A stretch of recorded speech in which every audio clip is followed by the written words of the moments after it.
माघ मास no महीनो छे। प्रयागराज में कुंभ नो मेलो भराणो छे। ई कुंभ मेला में देश विदेश ते संतो पधार्या छे। प्रयागराज नो कुंभ मेलो संपूर्ण थता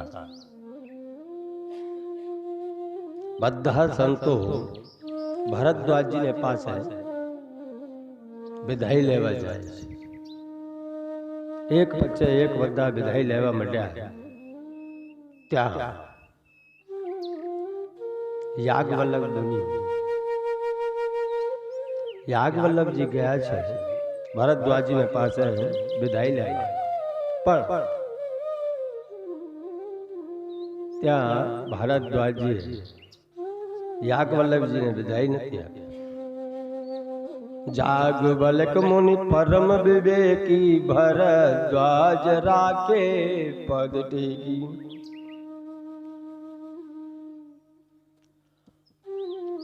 ज्ञान नो भंडार याज्ञवल्क्य जी मुनि अने भरद्वाज जी एक बीजा ने अंदर संवाद थई रह्या छे। रजा आपी नथी, आसन आप्यो छे अने कीधुं छे प्रभु तमे जाओ छो, ई मने गमतुं नथी, पण मारे मनने अंदर एक संशय उत्पन्न थयो छे। ई संशयनो तमे निवारण करता जाओ, केम के मने ज्यां सुधी ई संशयनो निवारण न थाय त्यां सुधी मारा जीवन संपूर्ण न थाय। भरद्वाज जी पूछी रह्या छे के नाथ एक संशय बड़ मोरे, करगत वेद तत्व सब तोरे। कहत सो मोही लागत बहला जा, जो न कहु बड़ होई अकाजा। पधारो पधारो पधारो। राधे राधे। अहिया भरद्वाजी याज्ञवल्क्य मुनि जी ने आसन आपीने पूछी रह्या छे के प्रभु मारे मन ने अंदर एक संशय छे, ई संशयनो तमे निवारण करी दो तो मारो आ माघ मास फळ्यो। केम के एनो कारण छे प्रभु के मारे मन ने अंदर एक संशय छे के राम कયું राम जे आ संसार आ ऋषि मुनिओ जेना चरणों की वंदना करे छे, ई ऋषि मुनिओ नो राम कયું? मारा मन ने अंदर ई संशय छे, ई संशय नो निवारण करो प्रभु। एक राम तो ते छे जे प्रभु श्री शंकर भगवान पोते जेने हृदय में धारण करीने एनो भजन करे छे। एक ऋषि मुनिओ जेना चरण कमलना ध्यान धरीने पोताने गति प्रदान करे छे। अले एक राम ते जे राजा दशरथना राजकुमारो छे। हे याज्ञवल्क्य जी तमे मने आज संशयनो निवारण करो प्रभु। संत कहयस नीत प्रभु सुत प्राण मुनि गाय, होय न विमल विवेक और गुरु सन किए दोरा।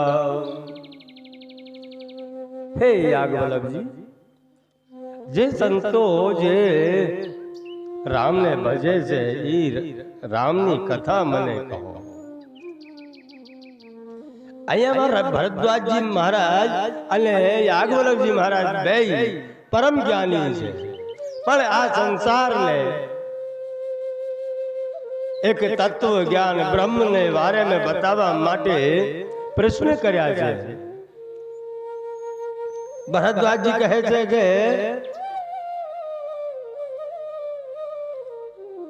के मारा मन में जे संशय छे ई संशय नो निवारो लावो बापा। राम नाम कर अमित प्रभावो, संत पुराण उपनिषद गावो। કે કયા રામ? જેને સંતો ભજે છે, જેને ઉપનિષદો ગાવે છે। સતત જપત શંભુ અવિનાશી, શિવ ભગવાન જ્ઞાન ગુણ રાશિ। કે જેને પોતે ભગવાન શંભુ ભજતા હોય। राम कहो, ई राम ने बारे में बताओ प्रभु। राम कवन प्रभु पूछहु तोई, कहि बुझाई कृपा निधि मोई। हे प्रभु, हूँ आपने पूछू छू के राम कौन छे? आप मने समझावीने कहो। आप एम नहीं मानशो के मने रामनी बिल्कुल खबर नथी। एक रामनी मने खबर छे। એ કયા રામની ખબર છે ભારદ્વાજી ને? એક રામ અવધેશ કુમારા, તેન કર ચરિત વિદિત સંસારા। નારી વિરહ દુઃખ લયહુ અપારા, ભયહુ રોષ રન રાવણ મારા। हे याग मलक जी मुनि, एक राम ने तो મને ખબર છે જે અવધેશ, જે રાજા દશરથના ટોટા છે, એના રાજકુમારો છે। ઈ રામની મને ખબર છે, જેને પત્ની વિયોગમાં આવીને રાવણનો વધ કર્યો હતો।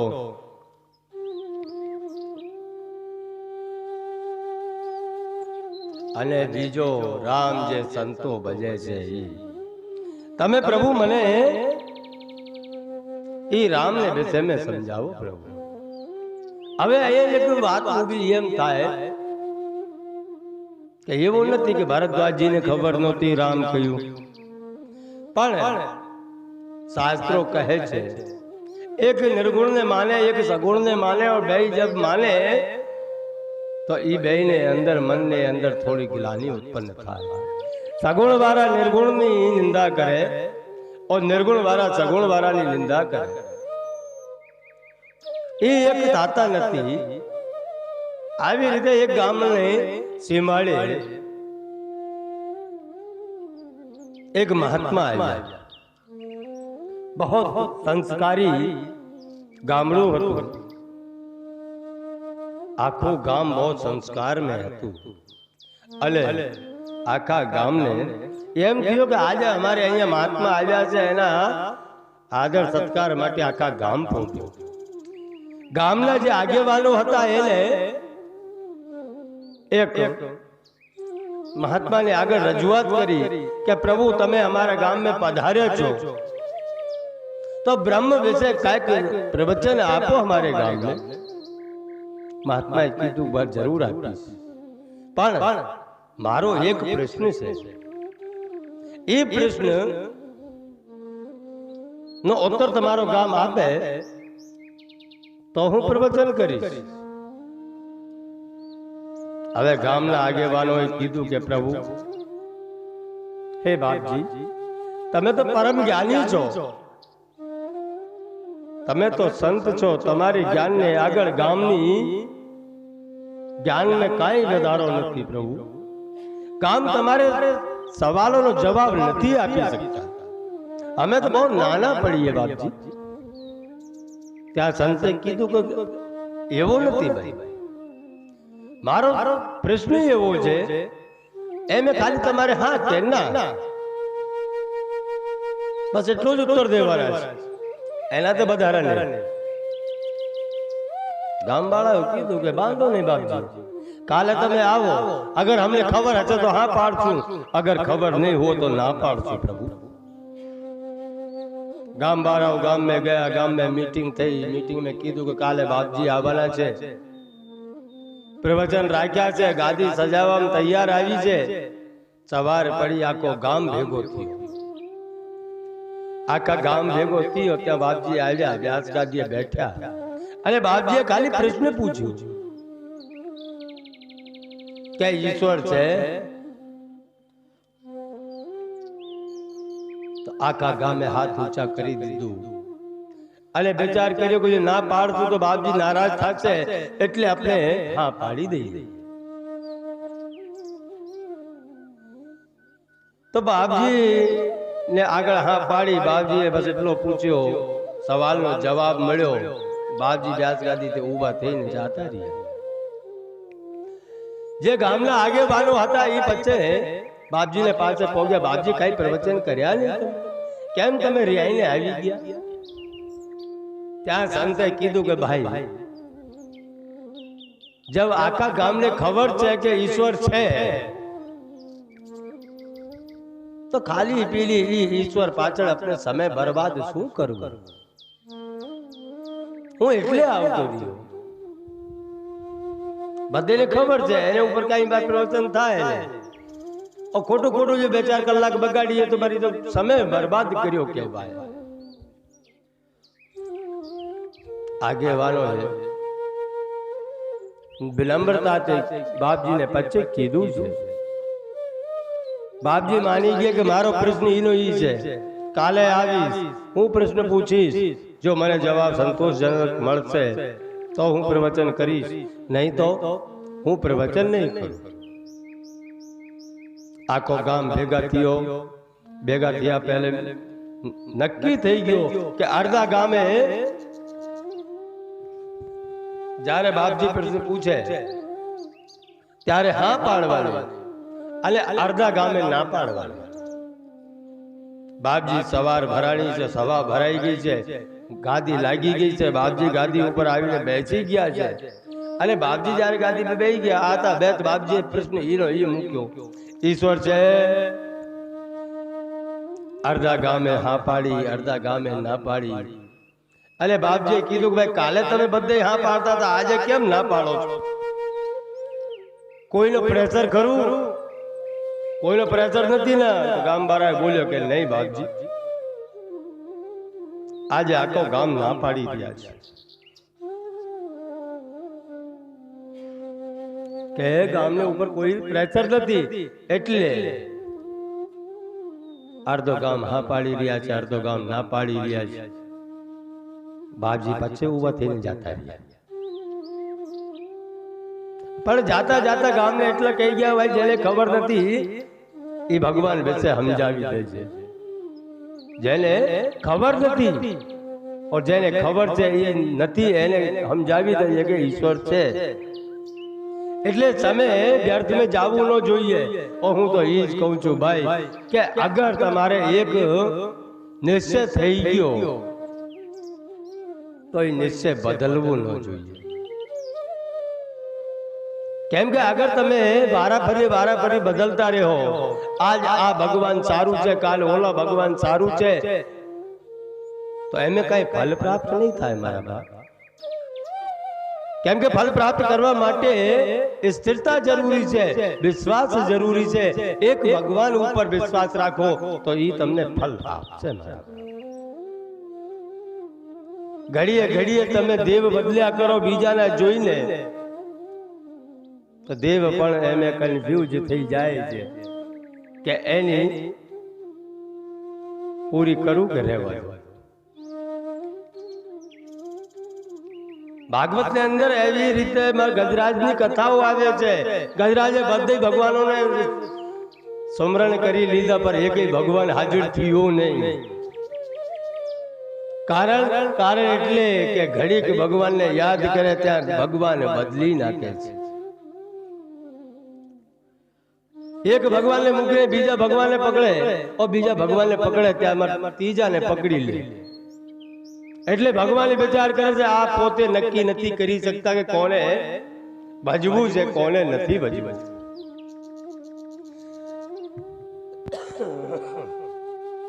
હજી એનો પોતાનો ઠેકાણો નથી કે આપણે કયા ભગવાનની સ્તુતિ કરવી છે, કયાની નથી કરવી.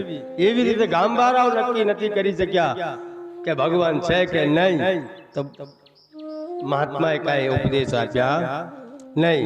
એનો કારણ જ એટલું છે કે જ્યાં સુધી તમારે હૃદયની અંદર સંપૂર્ણ વિશ્વાસ જાગૃત નો થાય ત્યાં સુધી તમે રામ કથાના અધિકારી નો કહેવાઓ। અધિકારી બનવા માટે કે સંપૂર્ણ વિશ્વાસ તો હોવો જ જોઈએ। જાગવલ્લભજી ભરદ્વાજીને કથા સંભળાવી રહ્યા છે।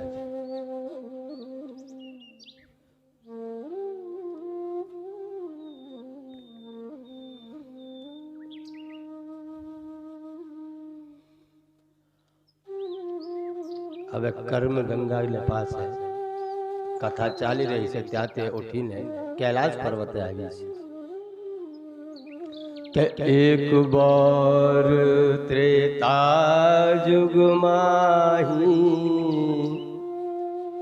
શંભુ ગયે कुंभज सिपाही तो इसे लाइक कीजिए, संग सती जन सब्सक्राइब कर दीजिए। जननी भवानी पूजे ऋषि अखिलेश्वर जानी राम कथा मुनि बर्ज बखानी सुने महेश परम सुकुमानी रस पूछी हरि भगत गुसाई कह शंभु अधिकारी पाई।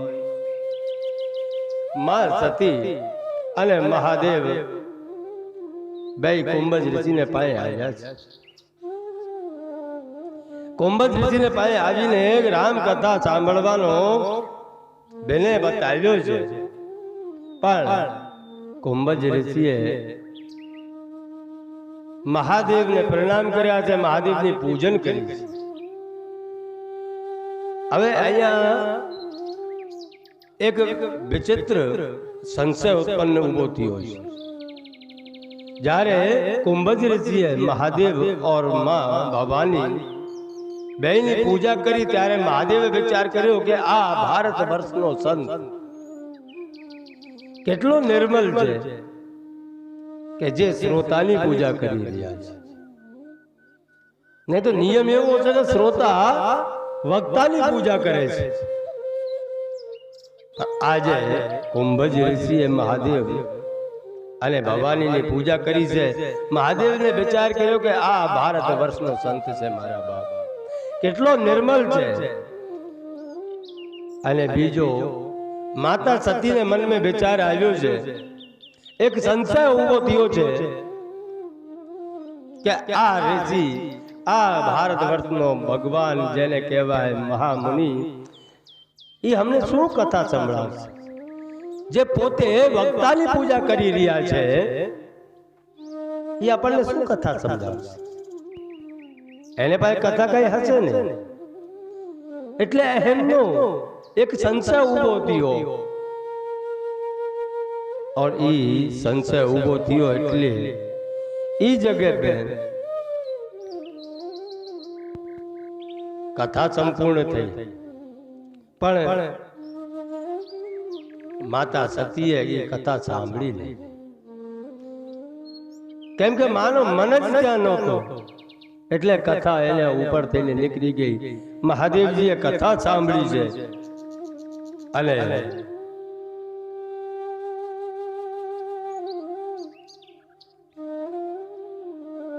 તમે ગમે જેટલી જગ્યાએ જઈને બેઠો, જ્યાં સુધી તમારો મન તમારે જોડે નહીં હોય ત્યાં સુધી કથા નહીં આવતી। માતા સતીનો મન ત્યાં કથામાં નહોતો એટલે એને કથા સાંભળી છે।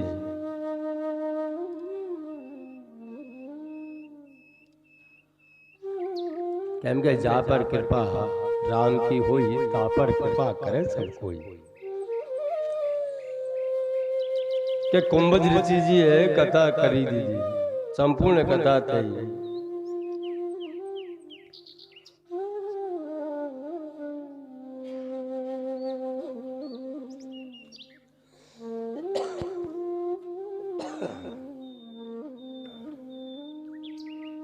અને જ્યારે કથા સંપૂર્ણ થઈ ગઈ ત્યારે મહાદેવે કીધું કુંભજ ઋષિને કે તમે કાંઈક માંગો, તમે કાંઈક માંગો. ત્યાં અગસ્ત્ય ઋષિજીએ કીધું છે કે નહીં બાપજી, મારે કાંઈ જોતું નથી પ્રભુ, પણ એક નિયમ એવું છે કે સામે વાળા દેવા વાળા મહાદેવ છે. અગર ત્યાં કુંભજ ઋષિ કઈ માંગે નહીં તો મહાદેવની મહિમા ઘટી જાય, અને જો માંગે તો ભારત વર્ષના સંતની મહિમા ઘટી જાય. વિચિત્ર દુવિધા में કુંભજ ઋષિ ફસાણા છે, પણ મેં કીધું જેને જાલે ઉપર પ્રભુ કૃપા કરતા હોય એને ઉપર બધા કૃપા કરતા હોય.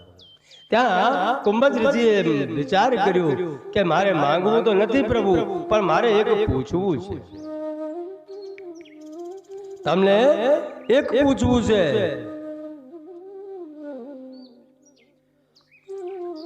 ऋषि पूछे हरि भगत गोसाई, कहे शंभु अधिकारी पाई. કે મારે જેટલો પૂછવું કે તમે મને ભક્તિને વિશે મેં બતાવો, એ મારી દક્ષિણા સ્વરૂપ મેં આવી ગઈ પ્રભુ, બસ તમે મને ભક્તિ આપો. કેમ કે આ પોતે પરબ્રહ્મ પરમાત્મા કહે છે કે શંકર ભજન વિના નર ભક્તિ ન પાવે મોર. પોતે પ્રભુ શ્રી રામજી કહી રહ્યા છે કે શંકર ભગવાનના ભજન કે વિના તો મારી ભક્તિ નકામી છે, મારી ભક્તિ પ્રાપ્ત નહીં થાય. કેમ કે આ જગતની અંદર, આ સૃષ્ટિની અંદર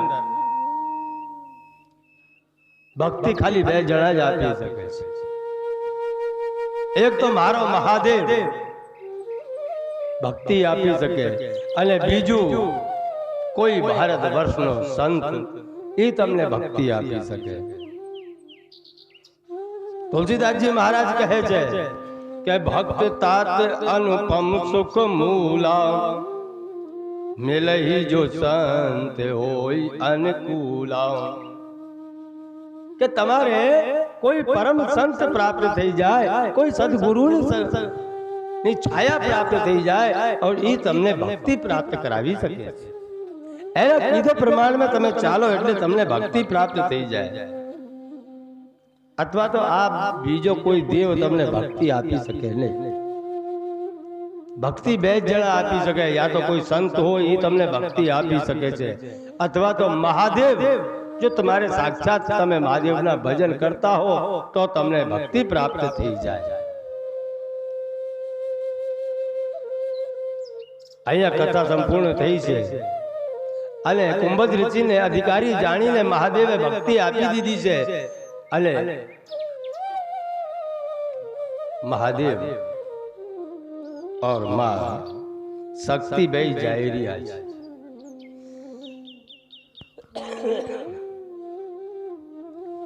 બે कैलाश માટે જઈ રહ્યા છે.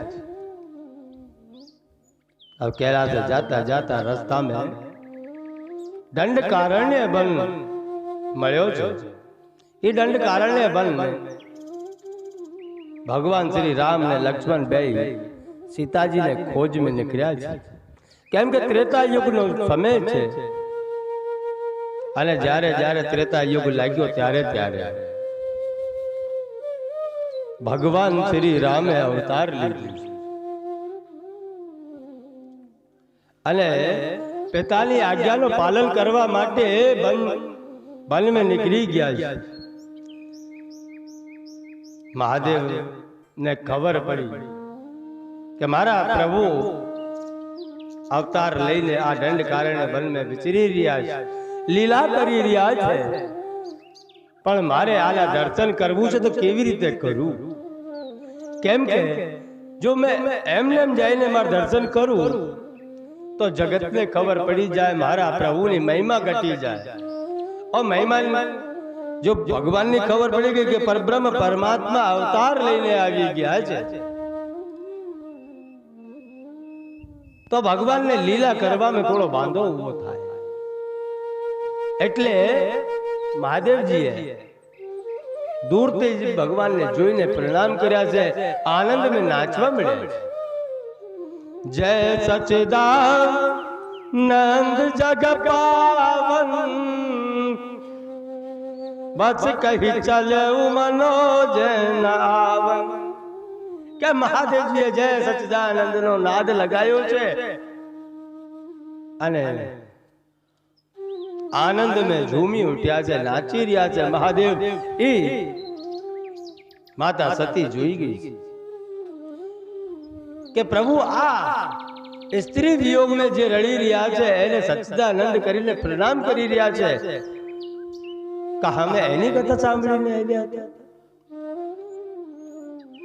કેમ કે માતાનો જીવ એ જગ્યાએ નહોતો, એટલે એને કથાની ખબર જ નથી કે આ ભગવાન રામની કથા સાંભળીને આવ્યા છે. એ જ રામ છે, એ જ પરબ્રહ્મ છે, એની અમે કથા સાંભળીને આવ્યા. પણ અહીંયા સંશયથી સંશય બીજો સંશય ઉભો થયો. કેમ કે એક તો કથા સાંભળી નહીં અને કથા નહોતી સાંભળી એટલે સંશય ઉભો થયો. સંશય એક સંશય નહીં, બે સંશય ઉભા થઈ ગયા. પ્રથમ સંશય તો કુંભજ ઋષિએ જયારે પૂજા કરી ત્યારે ઉભો થયો, અને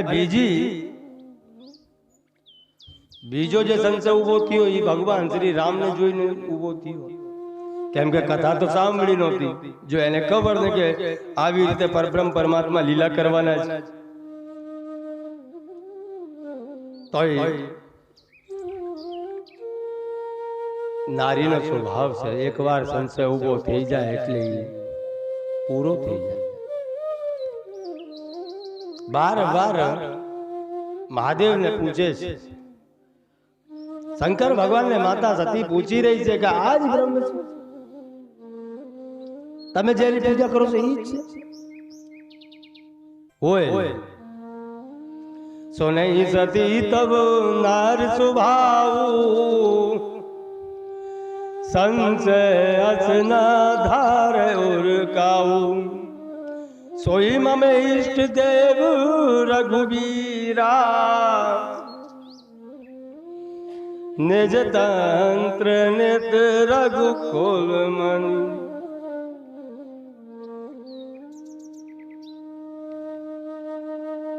કે એ જ મારો ઈષ્ટ છે. મહાદેવજી બોલ્યા માતા સતીને કે એ જ મારા મહાદેવ છે, એ જ મારા ઈષ્ટદેવ છે, હું એની જ પૂજા કરું છું.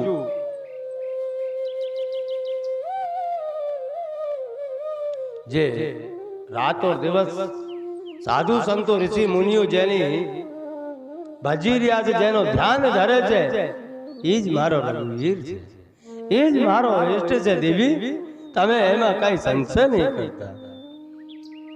પણ એકવાર સંશય ઉભો થઈ ગયો નારીના હૃદયમાં, એટલે એને કાઢ્યા વગર છૂટક્યો નહીં. કેમ કે એ માને જ નહીં. એટલે તો શાસ્ત્રો કહે છે હટ, એકવાર હટ પકડી લીધી, જે થાય એ થઈ જવું, પણ હટ નહીં મૂકવું. મકોડાની જેમ એકવાર પકડમાં આવી ગયું, એ ભલે ને મારે એનો આખો શરીર ભાંગી જાય, પણ પકડને મૂકે તો નહીં. એવી રીતે સ્ત્રીઓ હટ કરે છે, ગમે છે એક વાત પકડી લે, પણ એને મૂકે નહીં. હવે એને પોતે ખબર છે કે જગત ગુરુ મહાદેવ છે. એ માતા દક્ષની પુત્રી સતી, દક્ષ એટલે બુદ્ધિ, અને જ્યાં બુદ્ધિ નો વિકાસ વધારે હોય ને ત્યાં ભક્તિ ટૂંકી પડે છે. હવે માતા સતીને ખબર છે કે મહાદેવ પોતે જગત ગુરુ છે, અને જગત ગુરુ જે બોલતા હોય કઈ ખોટો નહીં હોય, છતાં પોતાના પતિને ઉપર વિશ્વાસ નથી કર્યો. માતાએ પોતાના પતિ ઉપર વિશ્વાસ નથી કર્યો, સંશય ઉભો કર્યો કે હોય નહીં ભગવાન, તમે કેમ ને એમ કેવો છો, તમે તો ભોળા છો ને એટલે તમને ગમે જે બનાવી દે. એટલે આવા રાજકુમારો જે પછી સ્ત્રીના વિયોગમાં રડે એ બ્રહ્મ હોઈ શકે ખરા? મહાદેવજી ત્યાં હટને આમે નમ્યા છે. મહાદેવજીએ કીધું કે હે દેવી કે જો તુમરે મન અતિ સંદેહ તો કી ન જાય પરીક્ષા લેવું, કે અગર તમારા મનને અંદર થોડોક સંદેહ છે તો તમે જઈને પરીક્ષા લઈ લો.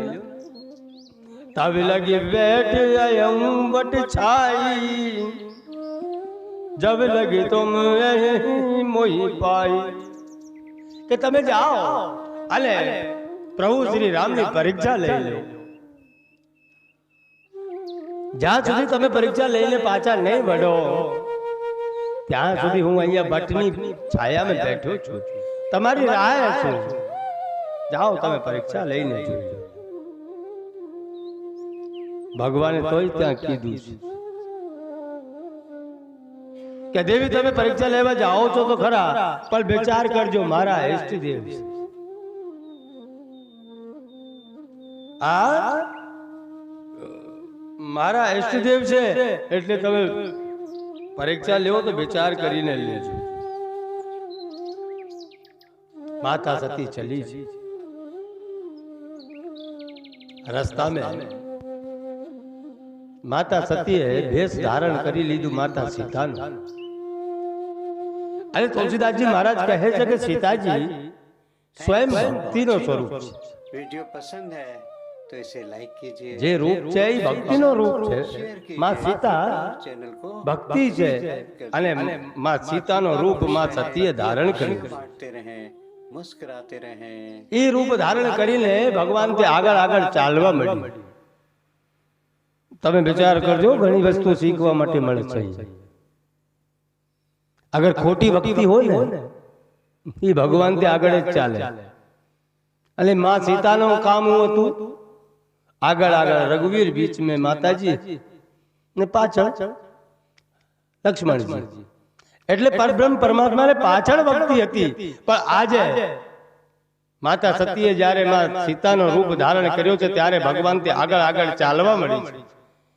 એટલે આપણને ખબર પડી જાવી જોઈએ કે આ તો ખોટી ભક્તિ છે.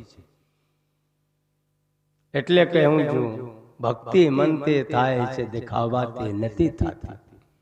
આપણે બીજાને દેખાઈને જો ભક્તિ કરશું તો સમજી લેવાનું કે આ ખોટી ભક્તિ થાય છે. તમે ભક્તિ કરશો તો હૃદયમાં તે કરજો, કોઈ જોઈ ન જાય એવી રીતે ભક્તિ કરજો તો તમારી ભક્તિ સંપૂર્ણ ગણાશે. હવે માતા સતી જ્યારે આગળ આગળ ચાલવા મળી ભગવાન ઓળખી ગયા. સર્વપ્રથમ તો લક્ષ્મણજી ઓળખી ગયા કે માતા સીતા આગળ આગળ જાય છે, પ્રભુ અહીંયા રડી રહ્યા છે. પણ લક્ષ્મણજી કઈ બોલ્યા નહીં. લક્ષ્મણજીએ વિચાર કર્યું કે શાયદ ભગવાનની આ કાંઈક લીલા ચાલતી હોય.